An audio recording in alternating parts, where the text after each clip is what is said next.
ډیوې ته څنګه مقام ورکړم د لمر برابر، څنګه کیدی شي چې کیکر شي د نختر برابر.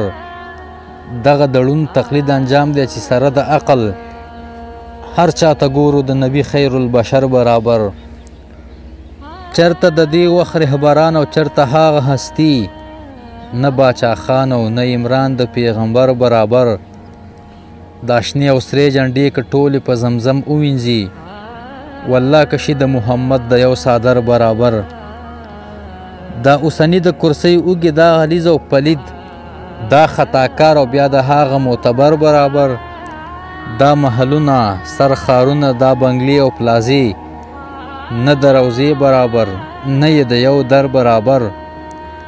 تازه چې ځان ته افلاطون د شاعرانو وایم، زه د هغه د فلسفې وړاندې د خر برابر.